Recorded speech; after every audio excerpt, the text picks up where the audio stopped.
Big, we could bring our hands together, sort of just gently, to bring in our first performer, the sensational William Joyce. Thank you.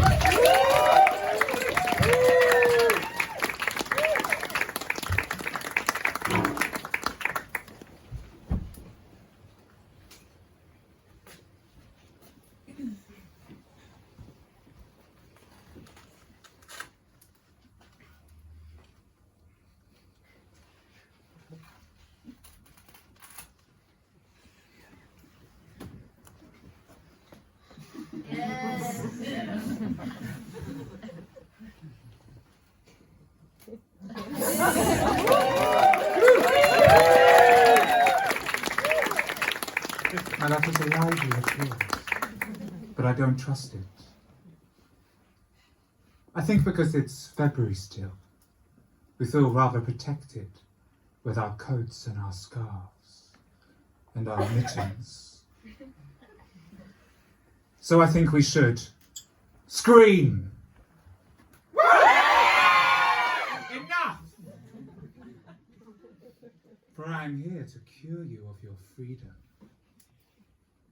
And by this, I do not mean to subject you to other people's rules. For even Clark Gable could enable a stable wooden table.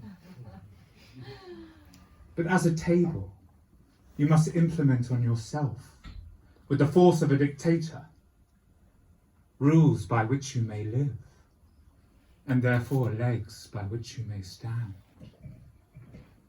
For with chains of your own making, you really have nothing to lose or loosen. But nevertheless, there are still some of you who believe that labour is not just a physical thing or an emotional thing, but a virtue. Something that warrants praise or at worst compensation. But the only thing that labouring gets you is explaining and complaining. And that is hardly entertaining. Now you, how are you feeling? You can speak. How are you feeling? Yes, well, I already have told you that actresses should never get sick. So stop coughing at the back. No actress coughs. They don't sneeze, they don't catch colds. They don't yawn, they're never tired, and they don't chew gum. Actresses hold themselves together. They discipline themselves, they take care of themselves. They're bright, alert, and interesting. They don't succumb to middle-class marriage fatigue. Nor do they partake in small talk or baby babble. For you have chosen a profession in which you are going to be hurt to the blood. But to retreat from pain is death. So you mustn't sag. I cannot look out into the classroom and see a bunch of coats that have slipped off their hangers. Now you, come here and shake my hand.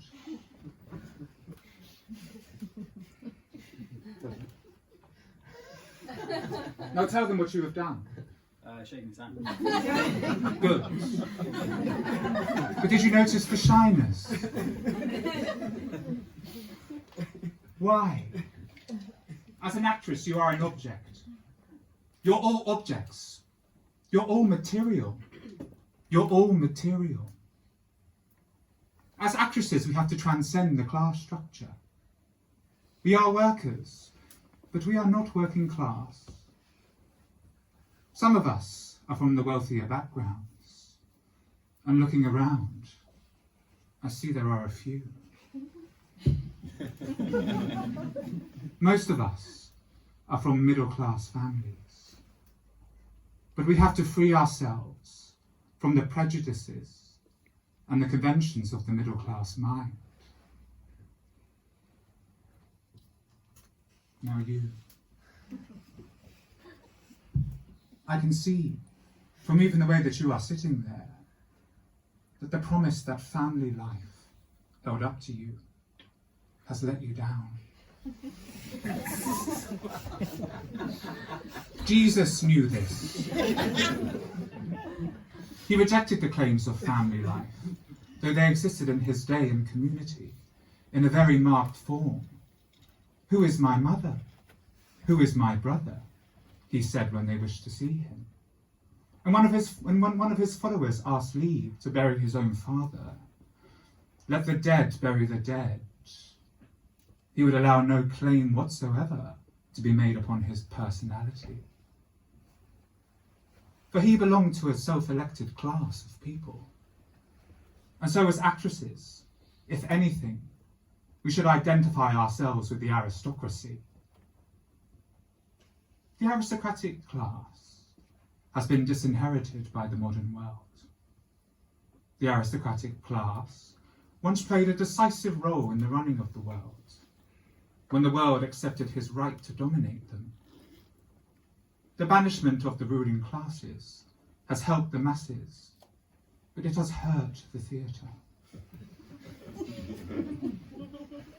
The theatre that I grew up in was not a place where actresses just wanted to play themselves, as so many of you do today. They didn't want to play characters different from themselves either.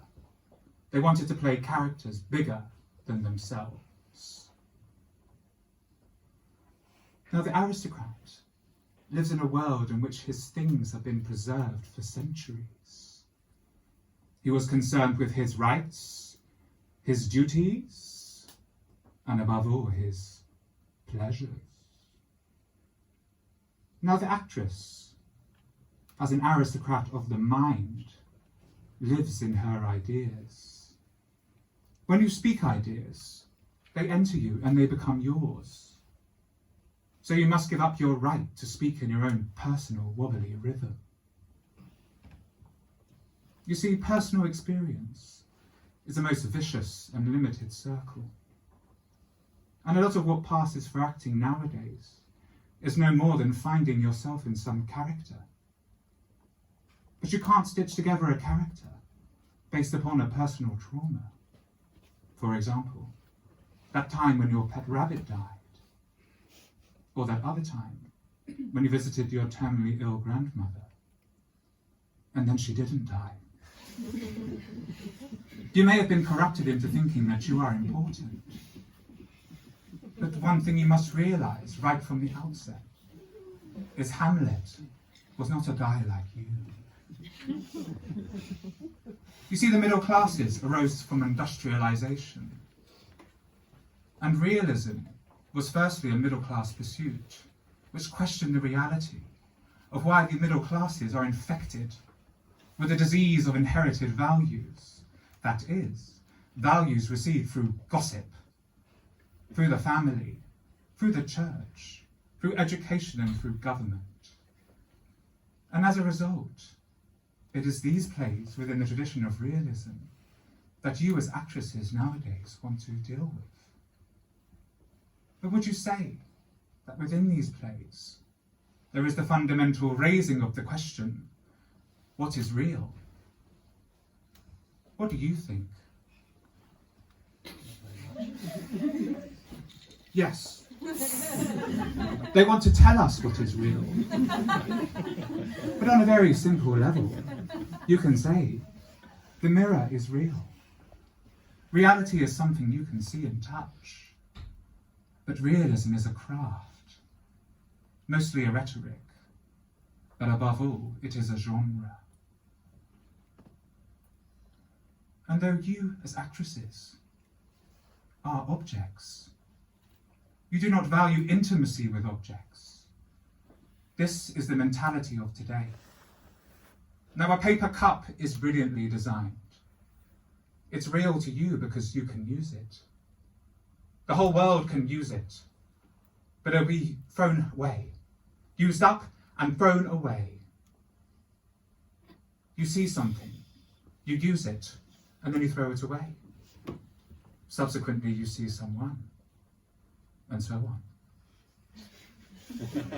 Take as an example an exercise which is going to teach us the middle class rhythm of seeing.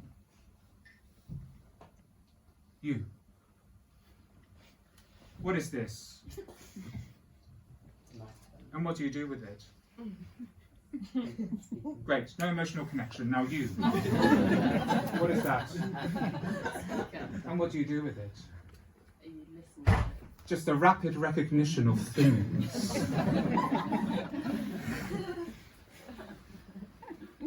You see, the practical brings everything down to a level of sordid realism.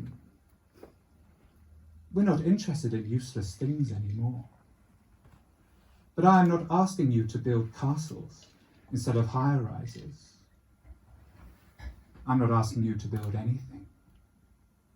For the actress knows, never built, but therefore built forever. Now, would you say that this mirror is real?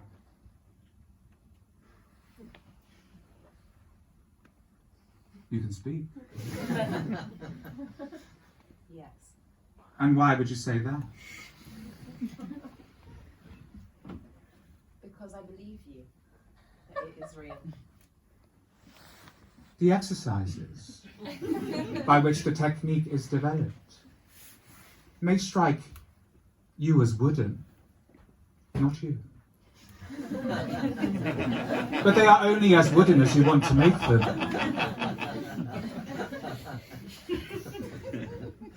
You must treat each exercise as if it were the opening night at La Scala, or the opening night at La Scala will be no more than an exercise. But unfortunately, we live in a world that celebrates smallness. Am I exaggerating? Yes. Are there exceptions to this rule? Of course. Many exceptions? No.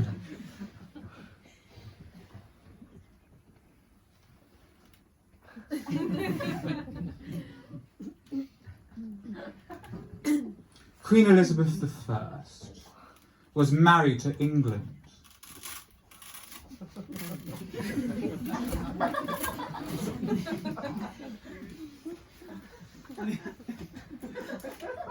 Thank you, Harry. Queen Elizabeth I was married to England. Several centuries later, Miss Tallulah Bankhead, the actress, lived in sin with it for 8 hilarious years.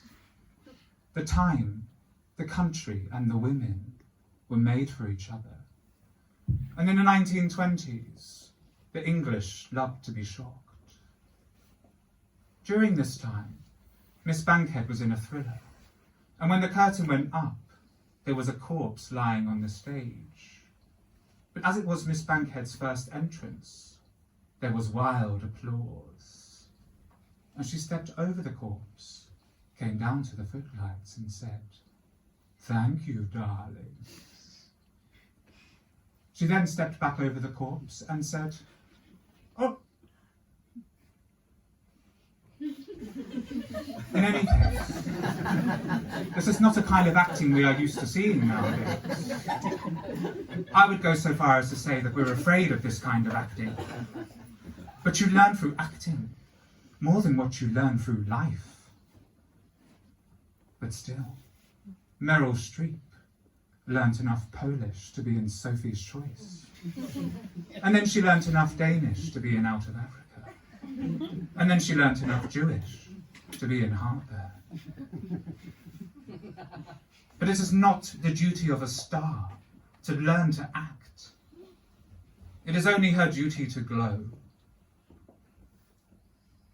Now you, what is 2 + 2?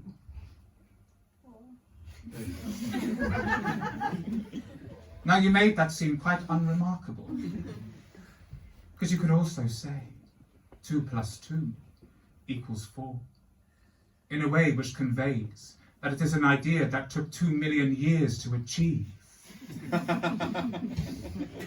It took civilization to make the clock. It took civilization to understand a piece of paper.